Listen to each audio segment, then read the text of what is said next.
Evening. Evening. I saw a comment and it was, what are these lot doing? Well, we was looking at celebrities that you can get for £30 to say stuff. Tell them who. Clinton Baptiste. No, that's not the one I'm on about. Jet from Gladiator. That's not the one I'm on about. What was the other one? Barry from EastEnders. Barry from EastEnders. 35 quid! To sing stuff to you. Can sing things like, it's coming home. Or, I'm gonna do it anyway. Which is as you leave the house. But instead, you're not going to do it. But anyway, hi everybody. Oh, before we get on to that, Darren in the comments says, when do we get the green and gold Paddock kit, boys? Paid ages ago. Darren, listen, Pre-order. mate. It's a pre-order. Which camera am I on? That one. You need to read the whole thing. It says there's a manufacturing process that has to take place. It's 16 weeks. It's September. They'll be posted out to you. There you go. But tonight, right now, what are we going to talk about, Steve? We're going to talk about England a little bit because they played the game of football tonight. And some Manchester United players played quite well. We're then going to talk about that lad that I think we may have talked about now and again, Jason Sanchez. So we're doing that one. Hang on, is there actually any news on Jason Sanchez? There is. Patrick Berger's been tweeting today. So we actually have some stuff to talk about. Okay. Then got some other players, you know, your Varans and all that kind of stuff. We'll talk about that. Also a bit on Jesse Lingard, so that'll be fun to get to. But let's start with England. England played tonight against Germany and won. The first time England have ever beaten anyone any decent in any tournament since 1966, I think you'll find. It's the first time we've ever done it in 90 minutes. We've never won a Euros game in 90 or 120 minutes before, knockout game. Really? Yes. Wow. Anytime we've won on penalties. A knockout game. Wow. So that's pretty good. England, that's the first time Germany have lost a game inside 120 minutes before the semi-finals in the Euros ever. We've done quite well tonight. They have. I'm totally blown away from that because obviously I was aware of the start of England not doing anything since 1966 at all. And England's route to the final now looks doable. It does look doable. But as we were saying before, that I just, if you was watching me on the watch along for 5, you'll see my honest response. This isn't me trying to fucking, I can't not be me. No. And my real response is sound. My other real response is, I had 100 quid on Germany to win. Bastard. I sort of watched it here with Ronaldo, and we both kind of went in the goals and went, goals, that's good. Like, we weren't like, we've been jumping around there when United score an equaliser against Burnley, but England score against Germany is like, I'm happy, but I'm not, you know. Can we cool it on the fucking Sterling's amazing talk as well? Jesus Christ. He's scored in 3 games and he's been pouring all of those games. Say he's good, Jack Grealish, but I don't want to say how good he is because when he goes to Manchester City, don't just say it. He's absolutely bad. He's going to be the best player in the league next year when he's at Manchester City. And he could be absolutely sensational. He could go to City and be Ballon d'Or worthy. Do you know what I think after this tournament? If Pep Guardiola's watching that, you go, 100 million on Harry Kane, who is good, but maybe doesn't fit in. Or if it's pick one. I'll get Jack Grealish and just put him Jack there. Grealish, just run home from the supermarket with him in your trolley. And then, do you know what we'll do? Put you wherever we want. We've got the players that do the functional stuff for City. Just play where you want, Jack. Harry Kane's been shite. He's not good. I mean, he scored today. He got on the end of a really good cross. From Jack Grealish. Yeah, and it was a really good way to get on the end of the cross. Yeah. But he's been shite. He's not been good in the slightest. Tell you who was quite good, though. Harry Maguire. Harry Maguire is mint at football. Like, he is. He's our best centre-half comfortably in England. He's United's... Right, yeah, but he's literally... He's so good. Talking tallest dwarf here, like... He is, but he's really good still, isn't he? Yeah, he is, but... He made Muller go and cry over the competition... Oh, mate, Muller should have scored. He should have done, but Muller nearly cried when Harry Maguire hit him early doors. That was like, I don't want him to do that again. That was a lot of that. He was really good today, Harry Maguire. If I believe that England did what they did today on purpose, but it feels like they stumbled into that and come away with a result like, we meant that. What, the back three and everything? Like, no, not that. Like just the whole way the game went. I don't know, because he's now done, that's 4 clean sheets in a row, which is good. Wherever and you know do. What? Fair play, because I was saying it about Italians. The keeping of the clean, I mean, Italy have been keeping a clean sheet since the 80s, right? That's the run that they're on's insane. But keeping 4 clean sheets in a competition, and especially when you play Germany, now people are going to go, well, they didn't have a striker and all this, like, you still kept the clean sheet. And he scored 4 goals against a team that had Ruben Diaz, the best defender of all time, apart from Van Dijk. According to everyone else, Ruben Diaz was the player of the season. Actually, that was given to him. He got the player of the season last season. So this is no mean feat. No. Interesting that everyone at the group of death's dead. Gone. Odd. If I was going to tweet around when France had that 15 minutes that they're the best team ever they're never going to get beaten ever again after that 15 minutes. Just talk to me about that sliding doors moment, nearly sliding doors moment. And I've seen a great meme as well, which is call an ambulance, but not for me, Switzerland and France. I like that. I did like that. The sliding doors moment of Switzerland missing a penalty to go 2-0, France just blitzing them for 2 goals. I was like mind blown, and I was like, that there, mate, you've just fucked that right up, because that's now France done. Yeah, France are done, and at 2-0 you were going through. Yep. And then we was at 5-a-side by then, and it was like, I'm seeing text updates, Cam came late, he had a nap at 9 o'clock at night like normal people do. Fucking absolute sausage. Now, if he does, I'm going to say, extracurricular things, you kind of go, okay, that makes sense, maybe he's done a bit of that. But he doesn't do that kind of stuff. No. He just falls asleep at 9 o'clock at night. His extracurricular shit was coming to 5-a-side, and he fell asleep before that of an evening when France were playing, right? And there've been 24 goals that day as well. So, yeah, he's a fucking weapon. Anyway, so he got up late for 5-a-side, and he was sort of getting changed and getting onto the pitch, and I was like, no, it's 3-1. Oh, it's 3-2.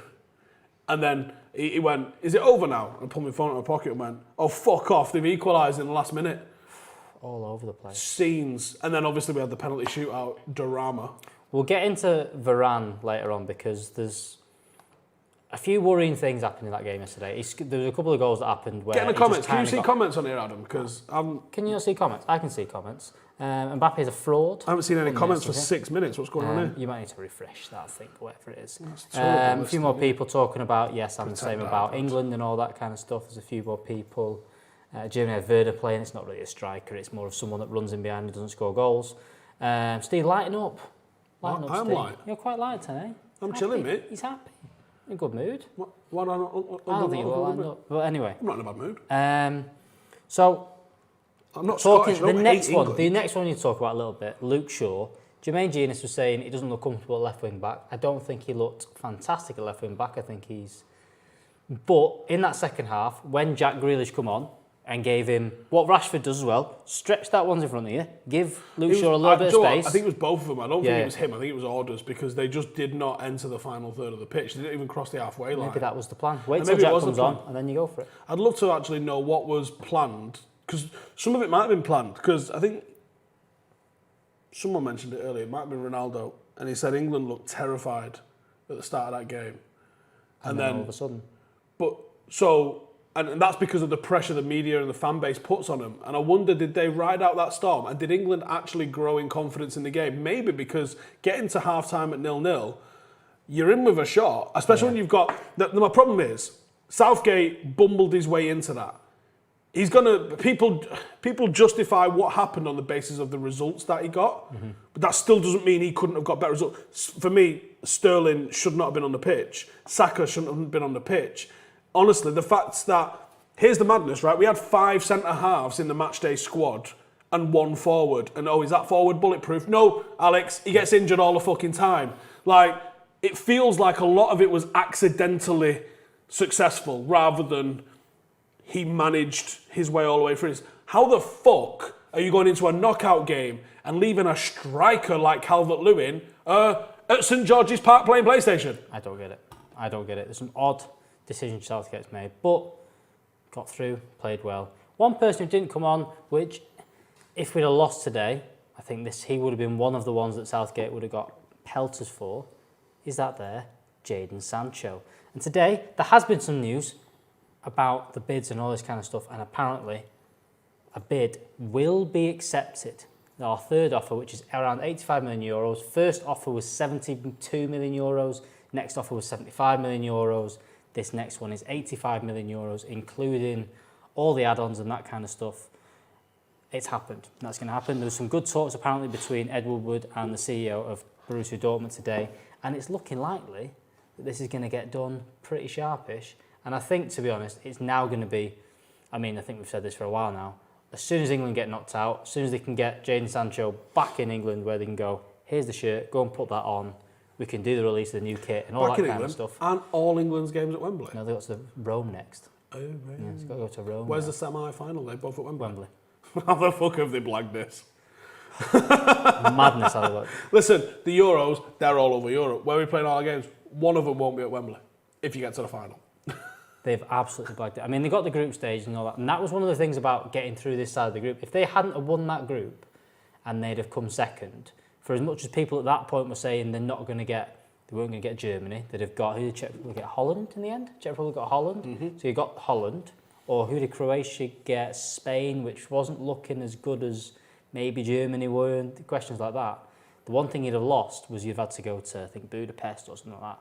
Whereas now they've got runs in Wembley. But the whole thing about Jadon Sancho, the bid fees and all that kind of stuff looks done. It would be ridiculous if it didn't happen now. If something happens, something mega is wrong. What score's the other game, by the way? I know it's gone to extra time, I think. I saw it at 1-1. Yeah. So it's still 1-1 in extra time. So what's the semis going to be? England-Denmark seems to be the pick for this side. What about the other side? Is it Belgium versus... Belgium versus Italy is probably where the winner comes from. It's a good game, that, you know. And then New Zealand, Spain. Might not be a good game. That's two good fucking teams. Spain versus... Can't remember. Anybody? I saw it earlier. I forgot now. Anybody? No. It's not Spain-Italy. It's Spain-Italy. You sure it's not Belgium-Italy? No, it isn't, is it? Belgium have got... Who beat France?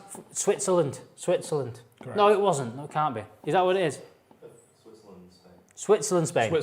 We're all wrong. Completely. It's Belgium, Italy. Switzerland, Spain. So Spain will get through, even though they're not that good. Well, Swiss are flying a bit now. Same thing with Denmark are now going to get through because they're just on an absolute roll. So there's that. Spain probably get through. I don't know. Do they get through? I don't know. Belgium, Italy, probably that's your finalist there, isn't it? Because they're the two good teams. Italy look the most well-rounded team and have looked the best. Italy's attacking's not as good, I don't think. And I think Belgium's attacking with Lukaku and the space and time that he gets is gonna score some more goals. That's where I think the danger is. Yeah. And I think either of those teams comfortably beat England. But saying that, I was completely wrong today with Germany. Well, I was right in terms that Germany was going to dominate the ball a little bit. They did. Yep. England had a lot of possession, but they kept it around the back line and Germany just let them have it there. Yeah. But they didn't even attempt to go through the middle. And maybe that was a good move from Southgate. They got it. You have to kind of say he's got it right. That's the kind of thing. Same thing. I was having this chat about Solskjaer the other day, and people saying, "Well, he's not doing the right kind of thing." Same as South. It's not the same kind of football. It's not comparing them.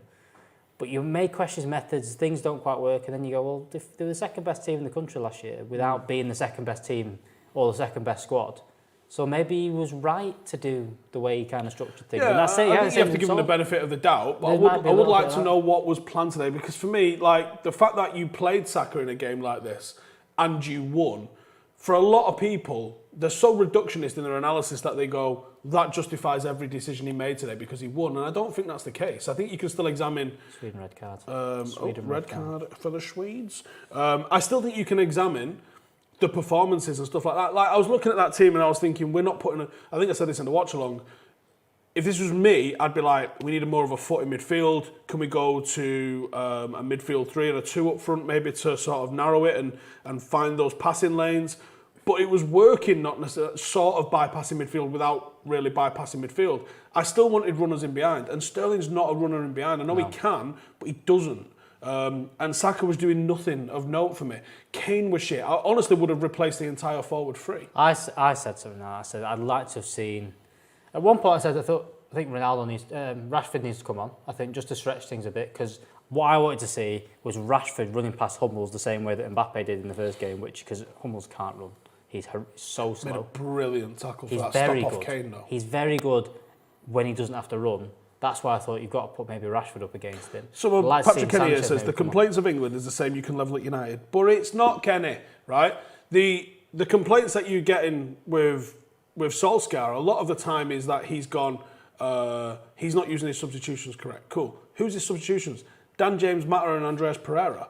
This isn't Grealish and Sancho and Rashford, or not even picking Calvert-Lewin. It's probably similar to the more like to slow what happened with Mourinho at United, where you kind of went, he's playing McTominay and Matic in midfield here when he's got Herrera and Pogba on the bench. Probably more of that, yeah. And without the toxic environment. You've not got a toxic environment, but you've got like the likes of Fellaini and Matic are starting. Herrera's not getting a kick and Pogba's not getting a kick. It's more like that. That's the kind of thing where you've got Mata's playing in a lot of games and you've got all these players playing, but Rashford and Martial aren't playing when they're our best footballers. And that was the kind of thing. And the same thing with Southgate. But and at the same time, Ollie had proven the ability to take a team to play on the counter. It didn't feel like he tried to play on the counter today at June. That's what that's like.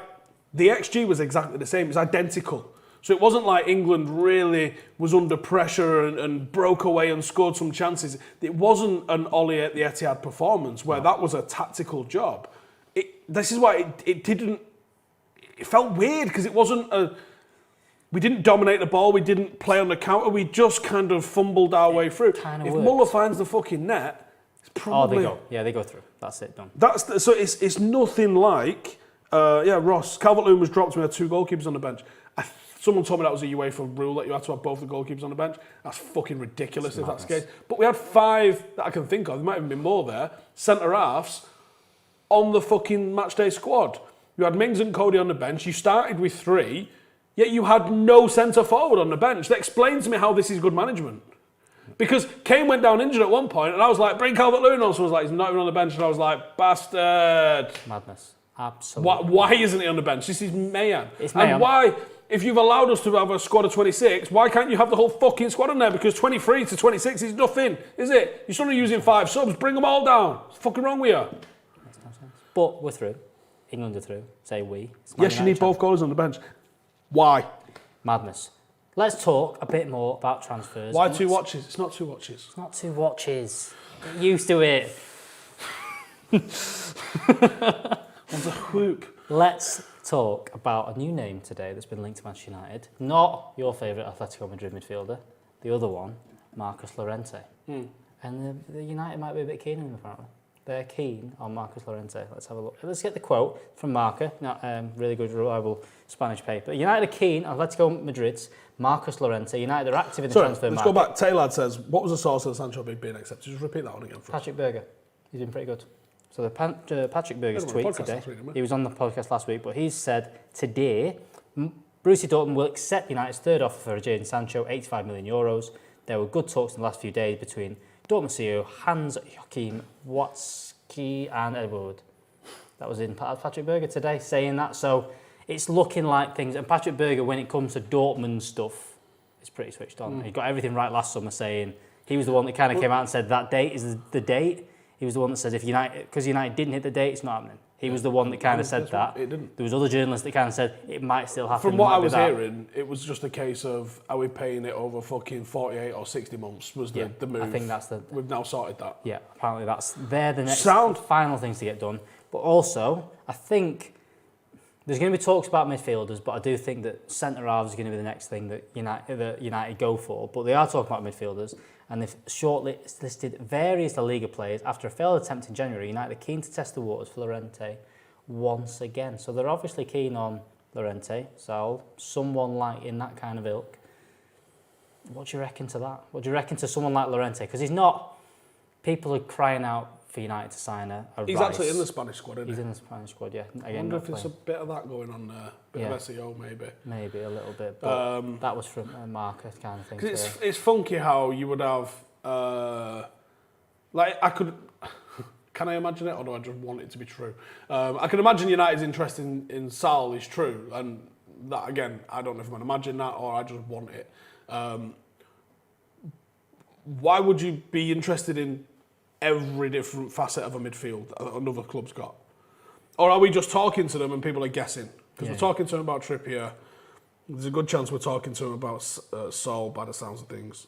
Are they just throwing another fucking name in the hat? Probably. Doesn't feel like it doesn't seem that that's one that we could do, but it's an odd signing if it is to be, because he's another one that's kind of that same, not the Camavinga links as well. It's still that. It seems like the second person in the two. You've still not got the defence. United have, apart from the odd Rice links, been linked to the. I could see Camavinga being one. that guy, but he's 18 and he ain't coming in and doing it alongside Paul Pogba next season. I think you can have forwards be young. Yeah. It's a rare beast to be an 18-year-old that's bossing really it in the Prem for United. Roy Keane didn't do that. No. He learnt his trade at Nottingham Forest, and he was 22, 23 when we signed him. That's more like it. That's being on your way to your prime. I know this kid's been in the first team. He's played 80-odd games at 18. He's been in the first team since 16. He's not regular gravy. No. But there's still a step between being a very, very good prospect and being good enough to start week in, week out for United. Now, is Matic sticking around? Is Fred sticking around? Is McTominay sticking around? Can you throw him into the mixer with that? And, as I've said a couple of times, I'm not sure, I know we're going to talk about it in a bit, but I'm not sure if it's real in Varane, and I don't know if we'll ever manage to re-sign Pogba. But if we did, having Pogba alongside him with Varane behind him, what a brilliant introduction to English football for a young French kid. And what two perfect role models you've got to learn off, two real good professionals to really learn your game off. So, and then be travelling to international duty and picking the brains off, like that, because that's where I think a lot of learning happens, is those instances. Yeah, and that's the thing, is that there was the talks of the week about how they're going to sell going to sell Camavinga, the United project, and he kind of maybe wants to stay in France, which is completely understandable. But like you said there, if you say, well, look, we're going to sign Paul Pogba for another 2 years, and we're bringing this lad Varane, you've heard of him before, he's pretty good. Why don't you come and do that? Come and join them, come and be that. That'll be a good way. Look, Pogba may leave within a year kind of thing, but Varane's going to stick around for 2 or 3 years. You'll have bedded in by then. How about that? How does that sound for your next move? You're going to get a good amount of money. Might not be as much as PSG, but come on. You're going to play a lot of football. You're not going to play as much at PSG. Maybe that's the sell for Camavinga. Talk about Lorente, maybe.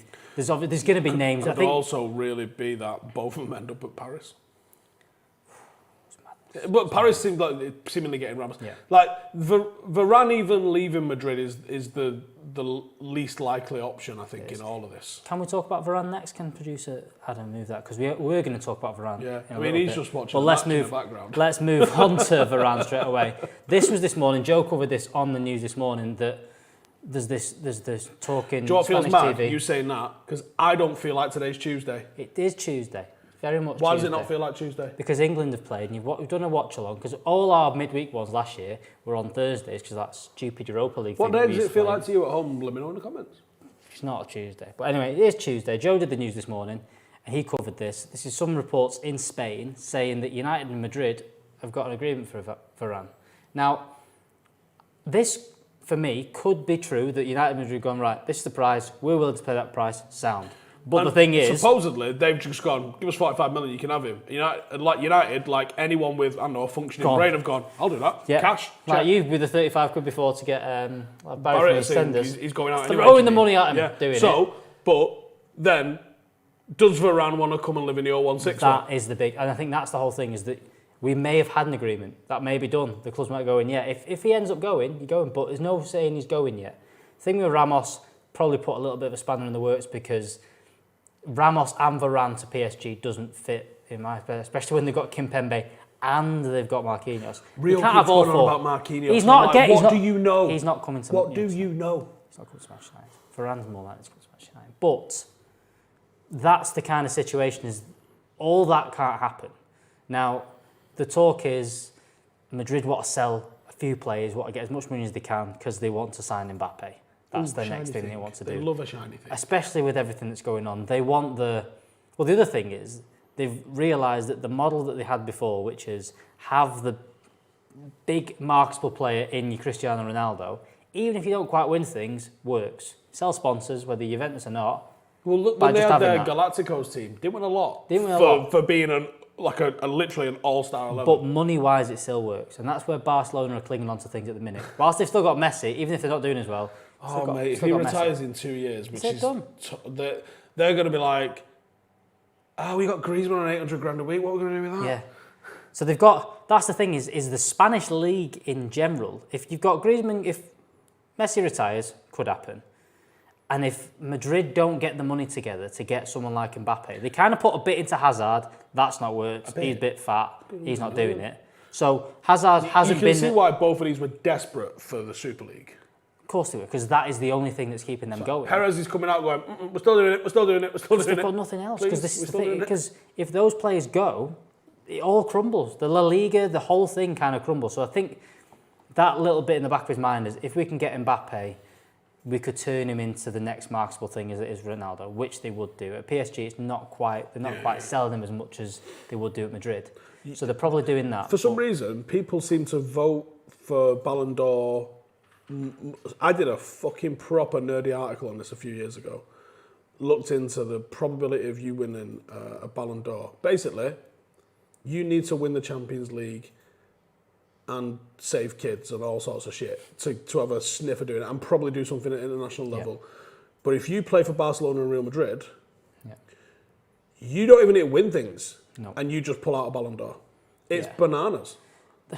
The weird bit with the Ballon d'Or thing is... This, by the way, this is pre-Messi Ronaldo's takeover. Because that really skewed it. Because that's but even stuff like when they had Barcelona were the top three and they didn't even win the Champions League. You're like, how the fuck have you done that? Have you got 1, 2 and 3? Like Schneider did not win it when Inter won a treble. Which was madness. And then you had, Cannavaro won it for Real Madrid. Was he at Real Madrid at that point as well? Or was he elsewhere? Was he still in Italy at the time? I think he might have been at Madrid, but that was on the back of then you had winning it for Italy. Rivaldo winning it when Beckham should have won it in '99 and all this. And he won that probably on the back of was it Copa America? I think. Yeah. So there's still that bit of, I think, that worldwide. So Mbappe ain't winning it on the back of that fucking. And do you know what? I've seen a lot of people calling Mbappe a fraud in the comments. He's not a fraud. He's a good player. And he's a fucking absolute... Some of the runs he's made this year have been terrifying. And in this competition, leaving space for Mbappe, are you madness? And some of the touches yesterday as well, though, were quality from him. And he looked sharp all the time. That wasn't a shit penalty. No. It was a good save. Yeah. But I think you've touched on this before. This is the whole point, the way that the media jumped on Mbappe yesterday and said, oh no, he'll get over this kind of stuff. It's not the same as how they've jumped on Rashford when he's done not similar performances, but missed a few chances. Because look, Mbappe yesterday, forget the fact that they conceded them 2 goals. Mbappe wasted a lot of chances in that. He wasted a lot of chances in the group stage as well. And like you've kept saying, Mbappe scores 40 goals for PSG because they create thousands of chances for him this season. And also, the defence decide that we'll stand on the halfway line and let him run. Which doesn't happen in the Premier League for the likes of... And let's not just say Marcus Rashford, but if you put Son from Tottenham and put him in PSG's team, he'd score 40 goals as well maybe look that good. I don't know if I mentioned this, but I coach my own team. You might have heard of him. He didn't play for him, so, Kind of did. Pre-season. Ran about a bit. Trials. One of the things that I'm enjoying about this is I'm enjoying the learning side of all sorts of different things. Now, we've just signed a Portuguese lad. Portuguese lads come up to us from Benfica as well. You're definitely going to be seeing him. Am I telling any lies here? No. So one of the things that he's come to me with is, and his English is it's better than my Portuguese, put it that way. But he's come to me and basically gone, I don't like this, and then tried to kind of explain to me and go, basically when someone marks him, and I'm like, what are you talking about? This is English football, mate. Yeah. I had a bit of a conversation with him, and Isaac's been sensational with him as well. Really surprised me. But trying to talk him through, you're gonna feel contact, mate, especially at the level we play at. So you're gonna get fucking assaulted.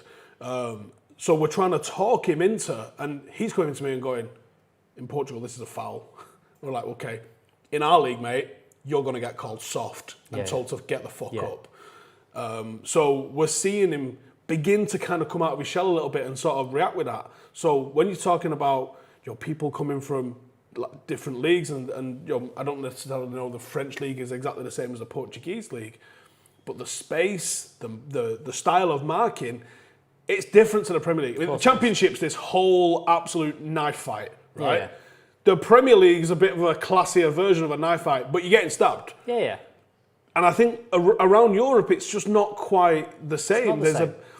Italy's like this very defensive sort of, very stereotypically defensively tactical kind of mindset. But it's not the same kind of physical assault you have. Yeah, it's a lot slower. Yeah. In Spain, they want the goalkeeper to play out from the back, so there's a respect to allow this to happen kind of thing. Whereas in England, it's just everyone running around fucking cutting each other, and it doesn't necessarily make it better, but it's a consideration when you bring in players in from other countries or when English players go abroad. Like, look at Angel Gomez, what he's just done in Portugal. But he's done well, and he's going to go to Lille next season, play in the Champions League, and probably look very good.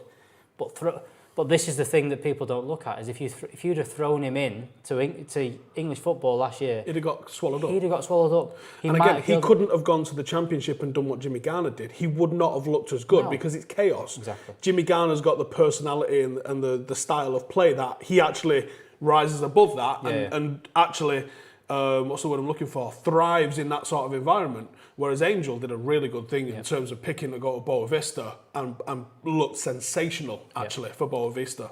Right, we've got a super chat here from CJ Legend, who said, Steve, that's you, you say it's not normal for an 18-year-old to be a first-team midfielder. Who would you rather have, Bellingham or Camavinga? Do you think, when Bellingham went to Dortmund last year, people were a little bit disappointed, but I think at the same time, we're kind of like... 40 million for him now. That's a bit mad, that. But now, looking at it... But you're not getting him for 40 million anymore. No, because he's brilliant, isn't he? He's very, very good, yeah. I think the ship has sailed on him coming to United because he'll be far too much cash. Where else does he go, though? City? Goes to City when he comes back? Because he's going to come back to England eventually. He will do. That's what looking at how things are Villa, going. By all accounts. He won't be Villa. Retire a shirt at Birmingham and then he goes to Villa. I think that shirt gets burnt, don't you think? And not the only thing that'd get burnt, I imagine. Yeah, so that doesn't happen. So he's not going to Villa. Could he come back to the Premier League, do it somewhere else? Sorry. Potentially. Max Kay's asked me a couple of questions. He says, one, why are you so negative about England? And two, why didn't I celebrate the England goals you watch along? I don't know how many times I have to explain this here. I'm not an England fan. I'm not a fan, but I'm not like... Yeah, I'm not anti-English. Going out this weekend to watch it. I'm not anti-English, but I'm not an England fan. And, like, would you rather me pretend? I'm just being me. My gut instinct, I smiled. Well, I wasn't upset when they scored. No, that's the thing. It's not... I think people, when you say I'm not a big fan, think, oh, are you supporting Germany against England? No. I don't... I mean, I might have been because I had a bet on for them, but... I'm not a fan. I'm literally a neutral. I was saying this the other day to someone. I was watching Belgium-Portugal. Janine was fucking mithering me, and Blake was crawling all over me, and I was trying to watch the game, and I was on the edge of my seat. And do you know what? I didn't even care who won. It was whichever team was attacking at the time I was fucking into. Yeah. And there was a little bit of that today, in all honesty. Yeah, there's a little bit of that today. But at the same time, we are happy that England have won. Moving on from that, but talking about someone from England, and one that's a bit of a... Again, didn't get talked about too much because, well, I don't think anyone expected this to happen, but that Fabrizio Romano has been talking about Jesse Lingard today. He's been talking, to Straight News podcast, saying, from what I've heard, it's either West Ham or just come back to United. That's the two choices he's going to have. He's not going anywhere else. He's not looking elsewhere. He says, I don't see him leaving for another club. If he has to leave Man United, it's for West Ham. If not, he's staying at United and they're going to discuss his contract. There was talk of him getting a new deal, wasn't there? I mean, that'd be the most United thing ever. Like, Ollie's clearly not having him. Here's a new deal. Why? Where does... Cash in. Let him go and enjoy his football, because he's clearly not enjoying it at United. Cash in. Get some moolah for him, and buy someone you actually want to play. How's that for a wild idea? Because where would he fit? He doesn't fit anywhere, does he, really, at United in the minute? Because, look, Bruno has played 90 games this season. Probably needed a break, but no one was getting him out of the team. So he's not getting in that number 10 role where Bruno plays. He's tried him on some of the wings, but we're about to sign Jadon Sancho. We've got Mason Greenwood that's going to play. I think that's more what Ollie wants. He wants more technical players. He could be there for... Now, maybe this season, if you sign Jesse, that maybe Dan James goes out the door, and Jesse's what Dan James was last year, which is you're going to play the cup games, and when we need you to do a job, you'll play. Well, there's probably going to be more minutes available, even if you sign Sancho, because Marcus is going to go and get surgery or whatever. Yeah, I think that as soon as Sancho gets done, it's there you go, green light, go and get your surgery. We can deal without you, which is probably why it didn't happen last year. You know, if he'd have signed Sancho last year, maybe Marcus gets his surgery last year, but didn't get that done. I don't think he was even on his agenda last year. Especially with the Euros. I think the other thing was he wanted to get into the Euros. But the thing that it's a weird one with Jesse Lingard. I think that maybe United were thinking if they can get West Ham to agree with 30 million goes that way, we'll take Rice for about 50, which makes wild. Which makes a bit more sense. But I don't think West Ham are still going, well, if we'll take Jesse, but we still want 75 million for Rice. Let's say it's 85 million for Sancho. He's a player that's worth that. He's got like 100 and something goal contributions in 3 years, is it? Something crazy like that, right? Yeah. Worth it. Rice. Bit of an upgrade as Scott McTominay. Worth 80 million? I don't think so. No. I think he fits the role better. I think that's the only thing that says is he does that Camavinga's going to be a role. £100 million midfielder in a couple of years for someone, right? Even if you bought him for 40, which is the rumour, 40, 45, you could sell him in a few years and not lose any money. Yeah. No, it didn't work out. Let's sell him. He's 21. He's playing regular for France. Sell him sound. Yeah. So you tell me for, call it 45, 45, 90, and an 85 for Sancho. What's that, 165 million? Something like that? That's a lot of money. 175 million. 175 million, you've improved the first team 3 times, and you sell Lingard for 30. Takes your net down to like 135, 140. Which is about more what into more Glazenomic fits that kind of mould, doesn't it? I don't know, some people are not going to like this, but fuck Tony Marshall off. Probably get 30 for him. The thing with the odd thing about Tony Marshall is that I agree that he's not going to start next season. I'm hoping not. I think when everyone's fit, I think Marcus is ahead of him, Cavani's ahead of him, Greenwood's ahead of him, Sancho's ahead of him. It's going to be between Dan that James four. can be your off the bench right side player. Have you seen Alanga, by the way? Someone needs to test his piss for starters. He's been deadlifting that lad, hasn't he? Yeah, he is all the shreddeds. Yeah. He could come in and shock someone. Diallo potentially could do it. So, yeah. But at the same time, I don't like the fact that we're getting one good player in and letting someone else that's pretty decent go straight away. This is how you catch Man City. The only way you catch Man City is have the strength in depth and having that. We also don't have an owner that likes the spendies as much as they do. So you have to go to the Glazers and make it think it's their idea and be like, listen, I know you don't want to spend 200 million.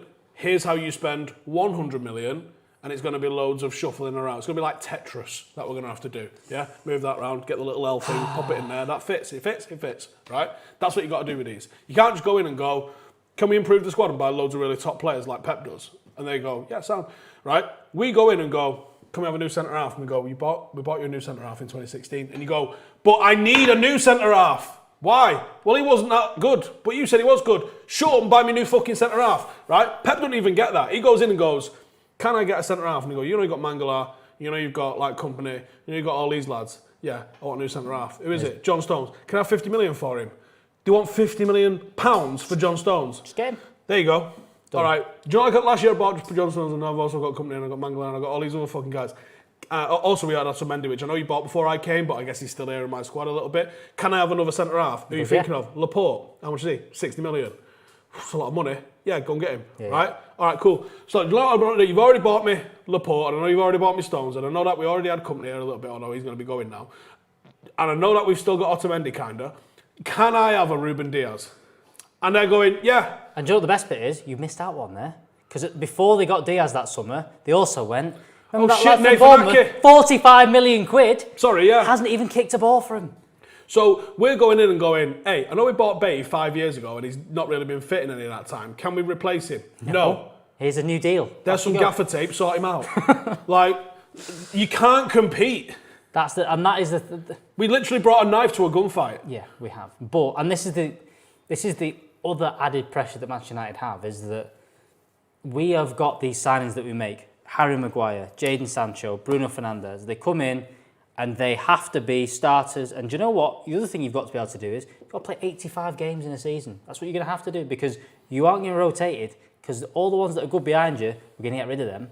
Except Phil Jones. Except Phil Jones. He's going to stay. He's like a regimental mascot. Yeah. But that's the other thing, is maybe, you kind of they talk about you look after him and give him the next manager. Harry Maguire, and what he's done is he's come in and they said, yeah, we've got the backups, so like Bayer Lindelof. We're not going to use them. You're going to play every single game.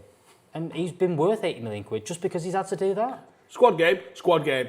Not really, but yes. So that's the other pressure, is that Sancho's coming in on this price as well. And they're going to say, do you know, next season, you've got to play 65 games for us next season. And you're going to play all of them. Because even though you're going to fill in for Marcus, you're playing the right. Do you like playing football? Well, that's it. How much football do you like playing? Yeah.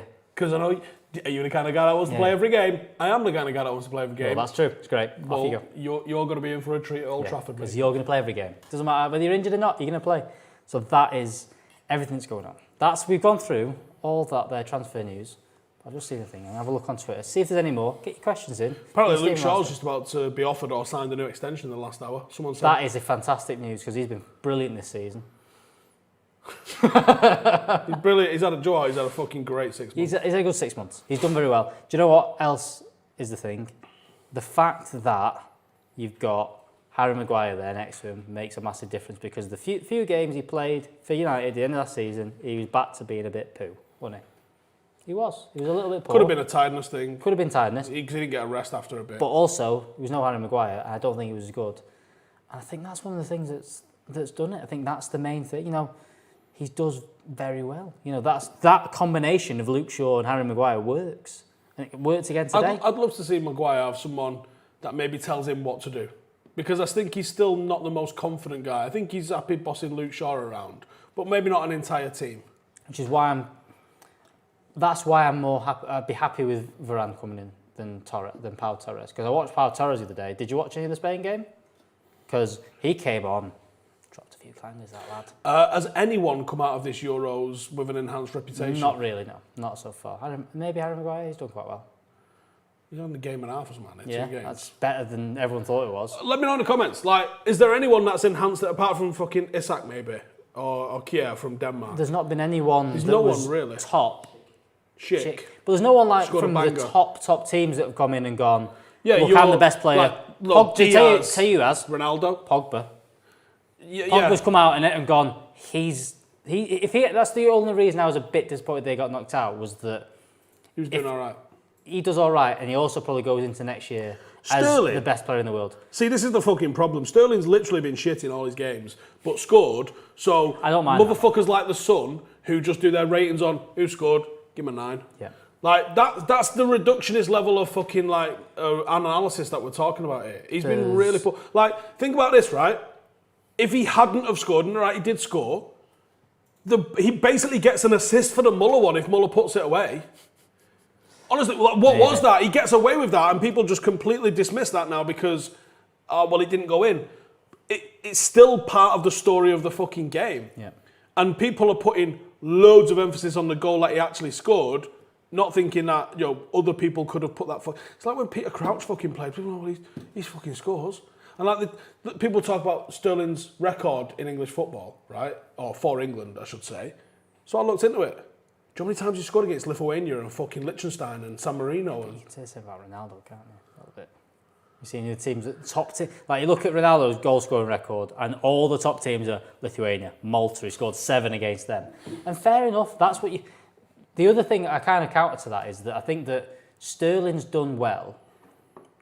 I think the first few games, when he's been asked to be that player that maybe drops in and runs in behind, I don't think he does that. But when he plays how he plays for Pep, which is when the other winger has it, go and nick a goal. Go and be within the 6-yard box, run past Harry Kane, do that. Hang on. I think he does well. Debunk's comment needs fucking debunking. For starters, spell my name with a PH, not a V, right? He says, a Marshall plays well, doesn't score, you jump on him with the Rashford starts. No, don't.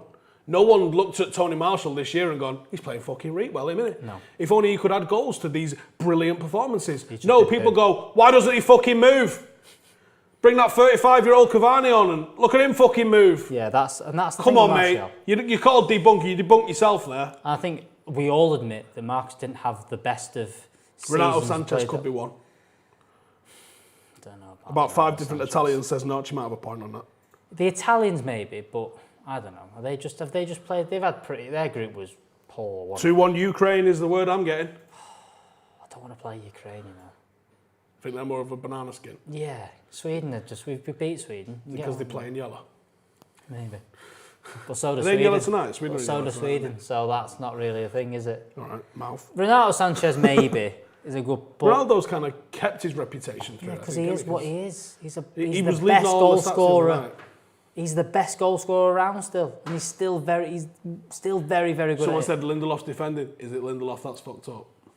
Adam loves Lindelof as well, doesn't he? Because Lindelof has a clanger. Sorry, Adam's really studiously watching this behind here. He's not watched anything or inputted anything to do with the show whatsoever. He's now showing us Lindelof making a mistake because if you didn't know, he loves it. Adam Patterson hates Zinchenko Lindelof. with a cross as well. Wow. Zinchenko's good. But Lindelof. Do you reckon Pau Torres is much better than Lindelof? We'll go over to that one. Do you think he comes... Because I watched him yesterday and I thought he's not... I watched Lindelof when he was playing for Benfica and was like... No, but I think Pau Torres looks a lot better, or has looked better than what I've seen of Lindelof prior to us signing him. He was alongside Laporte yesterday and he looked all over the show. Now, maybe coming into a game is never good for centre-half. I don't know why you change a centre-half in the middle of a game, which is crazy to me. But he also got dropped as well, Pau Torres.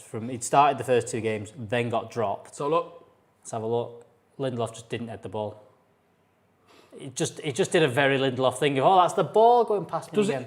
Does no one ever shown him a cross? Because he's shocking with any balls in the air. Do you know what? It's a shame because he's really good with the balls in the channel and in behind and stuff like that. He's quite good with them when they're on the floor. When they're in the air, has he got maybe like bad vision in one eye or something? He hasn't got the depth perception. Doesn't like it, don't like it. Madness. But that's the thing with Varane looked good. I'm not sure he did. He did it, again, similar to... If you get Varane in, it doesn't fix us heading the ball away. It's not that kind of... You're not signing Ruben Diaz that's going to go, I'm going to head everything and do all that kind of stuff. You're signing Varane, who's just better at what Lindelof does. He reads the game extremely well. He plays extremely well out from the back. He's a lot faster. He's a lot bigger. Quicker. He's better in the air, despite getting done last night. But he's not that kind of, I'm going to win every header. He's just better in the air. Because Harry Maguire's the guy that puts his big fat face on everything. Yeah. But at the same time, if you've got, right, I'm Varane, I'll organise everything, you go and head the ball, Harry, I'll sort this. Have you listened to Rio talking about how he used to manage United's backline? And Vidic is just going, and it's an absolute fucking clinic. If any of you Paddock lads are watching, we're doing this next week.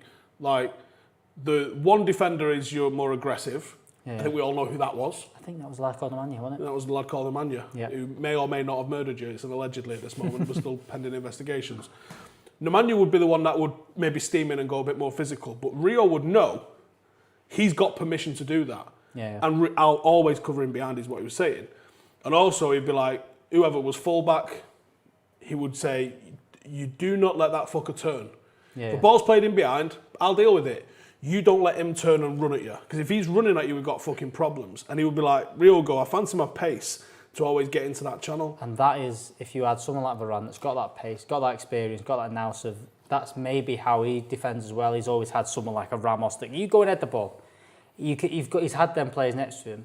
If he comes in, takes a little bit of pressure off Harry Maguire, maybe things will. For me, because imagine how good Maguire could be with someone joysticking him a little bit. I think that's going to be a big thing. Mike John has put a super chat in. I love how much you look like Kevin Owens. Find me, Mike. Stop watching wrestling if you're a fucking adult. But that's all we've got to talk about today. That's all we've done. Super. That's super. England, Ukraine it is. Where's Ukraine ranked? Aren't they one of the lowest ranked teams that's in the competition? Oh, they're going to beat us. They are. They've got to go to Rome as well, England. So that's good. Good little trip away. They won the first away game so far, England. But it's been a good night. Been a good night for England. Is what I'm going to say. England versus Ukraine. Quarter-final of the Euros. Yeah. How the fuck we got past Germany? Don't know. Don't know. How are you tweeting? By the way, producer Patterson still giving Lindelof shit whilst producing our show. He's multi-talented, that lad. Very good at multitasking. But that's about all we've got from today. What have we got coming up tomorrow, Stephen? I believe you've got Ronaldo Brown on the news in the morning. He's going to be at Old Trafford, bringing us. We've done a podcast. We've done an XG Files podcast, which is a fucking sensation. It's the most ridiculous, isn't it? This is what happened. This is the truth. Jay Motti put in our group chat, is this a piss take? Because no one was quite sure. And it wasn't, and it's great. It is a good name. It is a good name. It's a good name. And Ronaldo brings all of the idiocy that we love him for. Especially when you were trying to tell him then, wrap up, we've got to go live. And you went, no, I've got to get my point across. You're not understanding this, Ronaldo. There's people waiting for them to go live. Shut up. Yeah. Wasn't getting that. You dick. So you'll hear that in the podcast tomorrow. Check that out tomorrow. I don't know what time Patterson, when he finishes abusing Lindelof's going to put that out, I guess. But we'll also schedule that up. Yep. There's going to be more late night show stuff. I mean, Joe Smith's about tomorrow. You'll see that crazy. Is he though? Because he was out tonight, wasn't he? Is he out today? Yeah. That's why he's not answering my text. Joe Smith's been out, but he'll be here tomorrow because he meant to be. Yeah, because I texted him before as well. Pied. Yeah, so Joe Smith's had a great day. So he'll be on tomorrow, probably hungover somewhere. Send him lots of tweets asking him how is he. How is he? So do that. I believe Mr. McCullough will be about tomorrow as well. I'll be back on Thursday for the late night show, as well as do the news on Friday. All sorts going on. I'm sure Jadon Sancho will be signed in the coming days and we'll be able to report on that. But that has been Transfers Live. Stephen's looking at some comments. Any more to say? Some people talk about the back three Wan-Bissaka and think it would work well. No. It might do, but not today. Anyway, right, that's all from us. That's been Stephen. Relax. Bye.